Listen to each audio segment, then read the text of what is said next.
இன்றைக்கு அநேகர் வாயை திறந்தாலே நெகட்டிவா பேசுற ஒரு அப்ரோச்சை வச்சிருக்காங்க. அவங்க பார்க்கிற விதமும் நெகட்டிவா இருக்கு, அவங்க சிந்திக்கிற விதமும் நெகட்டிவா இருக்கு. அவங்க எப்போதுமே தங்களால் இயலாது என்பதை போன்று நினைக்கிறார்கள்.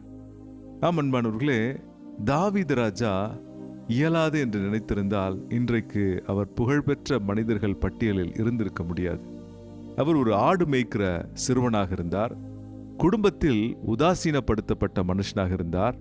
தன் தந்தையினால் கண்டுகொள்ளப்படாத ஒரு மகனாக அவர் காணப்பட்டார். ஆனால் பாருங்கள், அவருடைய வாழ்க்கை எப்படி மிகப்பெரிய அதிசயங்களினாலும் அற்புதங்களினாலும் நிறைந்தது என்றால், அவர் தேவனுக்குள் மகிழ்ச்சியாக இருந்தார். ஆண்டவருக்குள் அவர் களி கூர்ந்தார். அன்பானவர்களே, இன்றைக்கு கூட தோல்வி நிலைமையில இருக்கீங்களா? ஒரு தீர்மானம் எடுங்க, கர்த்தரை துதிப்பதற்கென்று. எந்த சூழ்நிலையில நீங்க கடந்து போயிட்டு இருந்தாலும் அவரை துதிப்பேன் என்று சொல்லி தீர்மானம் எடுங்கள். நீங்கள் துதிக்கும் பொழுது சூழ்நிலைகள் மாறும். சூழ்நிலைகள் மாறுவதற்கு முன்பாக உங்கள் மனதில் ஒரு புதிய புத்துணர்ச்சி எழும்பும்.